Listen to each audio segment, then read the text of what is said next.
Hello everyone. हम आज के टेस्ट का एनालिसिस करते हैं। तो सबसे पहला क्वेश्चन हमारा था, when the length of the connecting rod is long enough the piston executes what type of motion.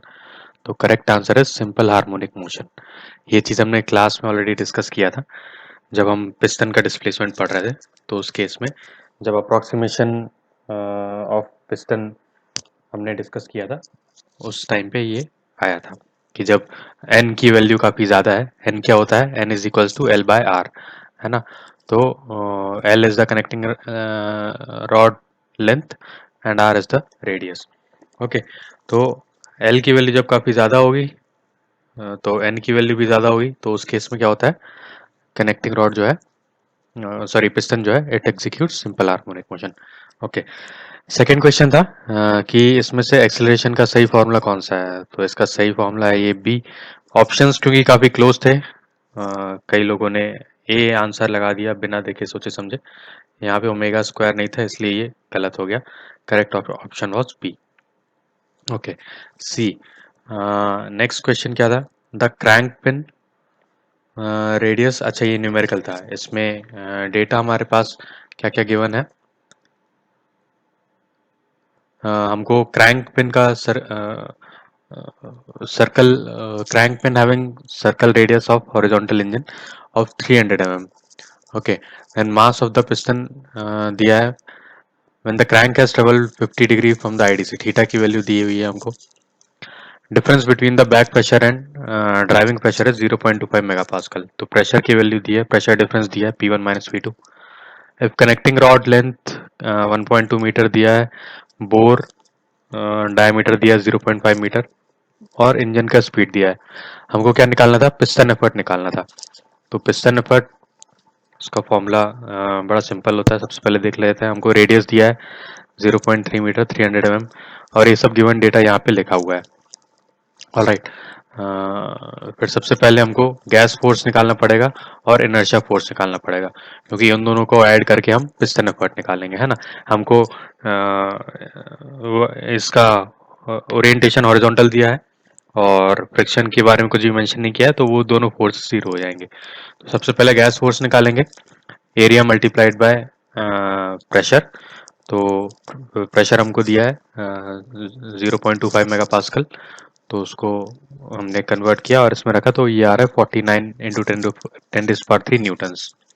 फिर इनर्शिया फोर्स, तो ये m मल्टीप्लाइड बाय ए। तो एक्सेलरेशन का ये फॉर्मूला होता है, अभी हमने देखा पिछले क्वेश्चंस में। और ओमेगा की वैल्यू निकाल ली, एन की वैल्यू निकाल ली और पिस्टन इनर्शिया फोर्स निकाल लिया हमने। ऑलराइट, तो finally piston effort F gas minus F I. तो पिस्टन एफर्ट की वैल्यू आ रही है 32.205 किलो न्यूटन। ओके, तो इस केस में the correct answer was this 32 Newton. Okay, approx 32 Newton. Alright, अगला क्वेश्चन क्या था, क्वेश्चन सेम था, इसमें हमको क्या निकालना था, टेंजेंशियल फोर्स हमको निकालना था, tangential force on crank pin. Okay, tangential force क्या होता है, एफ टी होता है। एफ टी हम कैसे निकालते हैं, F T is nothing but F P cos theta plus beta upon cos beta. तो हमको बीटा की वैल्यू निकालनी थी, तो बीटा कैसे निकालते हैं, cos beta is equal to 1/n under root of n square minus sine square theta. तो n की वैल्यू निकाल ली थी हमने, थीटा की वैल्यू हमको गिवन है, तो वहां से हमने कॉस बीटा निकाल लिया और बीटा एंगल कैलकुलेट कर लिया। ओके, एफ टी हमने फिर सब चीज इस फॉर्मूले में प्लग इन किया, तो एफ पी हम ऊपर निकाल चुके हैं, तो उससे एफ टी की वैल्यू आ रही है 15.895 किलो न्यूटन। ओके, तो इसमें correct answer was 15.8 kilo newton, B. फिर थर्ड क्वेश्चन भी क्वेश्चन सेम था, इसमें हमको क्या निकालना था, टर्निंग मोमेंट निकालना था। Right, turning moment at the crank shaft. तो वो कैसे निकालते हैं, टर्निंग मोमेंट का फॉर्मूला बहुत ही सिंपल है, F T multiplied by R. तो एफ टी हमने अभी कैलकुलेट किया और आर 300 mm हमको गिवन था, तो उसकी वैल्यू आ रही 4.76 किलो न्यूटन मीटर। तो इसमें भी ऑप्शंस थोड़े ट्रिकी थे, यहाँ पे करेक्ट आंसर वाज ए, अगर किसी ने बिना देखे लगा दिया होगा तो उसने सी भी लगाया होगा शायद। यहाँ पे न्यूटन मीटर में है, यहाँ पे किलो न्यूटन मीटर में है। तो correct answer was A, 4.7 kilo newton metre. तो आप अगर आप ऑप्शंस देखेंगे तो ऑप्शंस काफी क्लोज थे। कुछ कुछ जो हमने क्लास में सॉल्व किया था, लोग बाग ने उसके भी मैंने ये वैल्यूज यहाँ पे चेंज किए हैं। न्यूमेरिकल एकदम सेम है जैसा हमने क्लास में डिस्कस किया था, बस वैल्यूज चेंज है। तो कुछ लोगों ने जो क्लास के आंसर थे, सही आंसर थे, वो यहाँ पे टिक कर दी, वो भी ऑप्शन में यहाँ पे दे के रखे थे मैंने। तो ये चीज़ आपको ध्यान रखना पड़ेगा कि ऑप्शंस में कैसा क्या दिया है, उसके हिसाब से टिक करें। ऑलराइट, तो ये 5 क्वेश्चन हुए। 6th क्वेश्चन देखते हैं। When the area under the crank effort diagram is divided by the cycle angle, the obtained quantity is mean torque. Mean torque क्या होता है? Area under the curve divided by the cycle angle. तो काफी straight forward question था।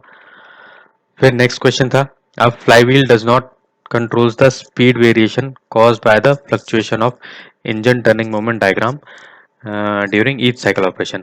तो यहाँ पे अगर ये does not word नहीं होता तो ये statement true हो जाता। ओके, बट क्योंकि यहाँ पे डज नॉट लगा दिया था तो इसलिए फ्लाईव्हील का काम क्या होता है, वो एनर्जी के फ्लक्चुएशन को कंट्रोल करता है ना। तो इसलिए यहाँ पे फॉल्स जो है करेक्ट आंसर है, क्योंकि यहाँ पे डज नॉट लगा हुआ है। Anyways, 8th question, determine the cycle angle. हमको टी थीटा डायग्राम दिया था, ये टाइप 3 या फिर टाइप 4 न्यूमेरिकल है फ्लाईव्हील का जो हमने डिस्कस किया था। ये हमको फंक्शन दिया रहता है टी थीटा डायग्राम का। ओके, तो इसमें क्या निकालना है, डिटरमाइन द साइकिल एंगल। तो साइकिल एंगल कितना होगा, तो साइकिल एंगल कैसे निकालते हैं, इसमें अगर ये कंबाइंड दिया हुआ है कि cos 5 थीटा है, यहाँ पे sin 4 थीटा है, यहाँ पे sin थीटा है, तो ये एंगल अलग अलग अलग जब दिए रहते हैं तो हमने क्लास में डिस्कस किया था कि जो सबसे छोटा एंगल रहता है उसके करस्पॉन्डिंग जो साइकिल एंगल होगा वो हम यूज करेंगे। तो सबसे स्मॉलेस्ट एंगल कौन सा है इसमें, देखो यहाँ पे 2 थीटा है, यहाँ पे 5 थीटा है, यहाँ पे थीटा है और यहाँ पे 4 थीटा है। तो smallest angle is theta. Okay, और थीटा के करस्पॉन्डिंग क्या होता है cycle angle, it is pi. Okay, तो क्लासेस में ये सब ऑलरेडी डिस्कस हो चुका है, तो आप वहां पे रेफर कर सकते हैं, नोट्स में भी ये मेंशन्ड है। नेक्स्ट क्वेश्चन क्या था, in the requirement of flywheel punching press the cycle time is 10 seconds. The stroke, तो साइकिल टाइम हमको दिया है, स्ट्रोक का लेंथ दिया है, तो टोटल डिस्टेंस ट्रेवल कितना हो जाएगा, क्योंकि पंचिंग प्रेस में 2 ही स्ट्रोक होते हैं, एक फॉरवर्ड स्ट्रोक और एक रिटर्न स्ट्रोक। तो टोटल ट्रेवल हो जाएगा 0.5 प्लस 0.5 हो जाएगा 1 मीटर।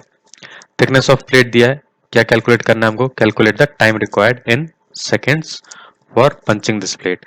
तो सेकेंड्स में टाइम कितना लगेगा वो हमको निकालना था।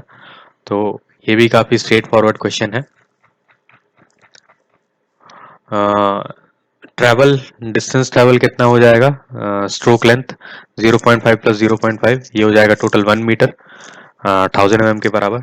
टाइम कितना लग रहा है 5, थिकनेस कितनी है 5 mm है, तो 1000 mm उसको ट्रैवल करने में 10 सेकेंड्स लगता है ना। तो 1 mm ट्रैवल करने में कितना लगेगा, ये 10/1000 कर देंगे तो 1/100th ऑफ अ सेकेंड लगेगा। और फिर थिकनेस कितनी प्लेट की 5 mm है, 5 mm ट्रैवल करने में कितना टाइम लगेगा, तो इधर पे इस इक्वेशन में 5 से मल्टीप्लाई कर देंगे तो 5/100 equals to 1/20th of a second या फिर 0.05 सेकेंड्स। तो correct answer was option number D, 0.05 seconds. बहुत लोगों ने कुछ इस तरह से गलती की होगी कि यहाँ पे ये मीटर को मिलीमीटर्स में चेंज नहीं किया होगा, तो यहाँ पे उनने 1 रखा होगा तो 10/1 आ रहा होगा एंड इसको 50 सेकेंड्स कर दिया होगा। तो ये छोटी छोटी मिस्टेक हो जाती हैं, अगर आप यूनिट्स ध्यान से नहीं देखेंगे तो छोटी छोटी मिस्टेक काफ़ी कैटास्ट्रॉफिक हो जाएगी, है ना। और ये तो क्योंकि नॉर्मल पेपर है, इसमें नेगेटिव मार्किंग नहीं है, और आप आगे जब कॉम्पिटिटिव एग्जाम्स दोगे उसमें नेगेटिव मार्किंग भी रहेगी, तो उसमें बहुत बड़ा ब्लंडर हो जाएगा अगर यूनिट्स का ध्यान नहीं रखोगे तो, है ना। Okay, final question, the electric motor drives a punching press which is fitted with the flywheel. Okay, the motor runs at 250 rpm, n की वैल्यू दी है, press is capable of punching 800 holes each hour, तो ये capacity दी है। Each punching operation takes 1.5 seconds, ठीक है, and requires 12 kilo newton metre of energy. तो E1 दिया है हमको। Calculate the rating of motor. Okay, data बहुत सारा गिवन है, बस एक छोटी सी चीज निकालनी है, मोटर रेटिंग। और ये जो क्वेश्चन है एग्जैक्टली हमने क्लास में किया था, और क्लास में हमने ये ऑलरेडी कर चुके थे। इसमें E1 की वैल्यू दी है 12,000 न्यूटन मीटर, और हमको सिर्फ ये मोटर रेटिंग निकालना था। इसमें हमको ये फॉर्मूला यूज करना था, वो फॉर्मूला भी यहाँ पे दिया है, number of holes per minute. Okay, which is equals to energy supplied by motor during 1 minute and energy required in one punching operation. Okay, तो 800 हमको दिया है number of holes per hour. Okay, और इसको क्योंकि पर आवर में ये दिया है, और हमसे हमको इसमें 3600 का मल्टीप्लाई करना पड़ेगा कि अ, एक सेकेंड में कितनी एनर्जी सप्लाई कर रहा होगा। Okay, x watts in per second divided by 12,000 newton metre. Okay, तो इसमें अगर हम इसको कैलकुलेट करेंगे तो ये 2.67 किलोवाट आ रहा था। अब किलोवाट क्या होता है? It is nothing but kilo joule पर सेकेंड। ओके, वॉट क्या होता है? जूल पर सेकेंड होता है, ये हमने कई बार क्लास में डिस्कस किया है, तो यूनिट्स का आप लोग खासकर ख्याल रखें। ओके, और उसको ध्यान से उस तरह से सॉल्व करें। तो आई होप ये समझ में आया होगा आप लोग को कि पेपर कंपैरेटिवली इजी था। ठीक से जिन्होंने पढ़ाई नहीं की होगी तो उनको काफ़ी दिक्कत हुई होगी। यहाँ पे correct answer was 2670 joules per second. इसी को अगर किलो जूल में लिखूंगा मैं तो 2.67 किलो जूल हो जाएगा, किलो जूल पर सेकेंड हो जाएगा, और वही 2.67 किलो वाट हो जाएगा। ओके, तो ऑप्शंस काफ़ी कंफ्यूजिंग लगे होंगे लोगों को कि ये कैसा हो गया, बट वो चीज़ ध्यान में आपको रखना पड़ेगा। ओके, आई होप ये समझ में आया होगा, और कुछ जो भी डाउट होंगे हम क्लास में उसको डिस्कस कर लेंगे। Thank you.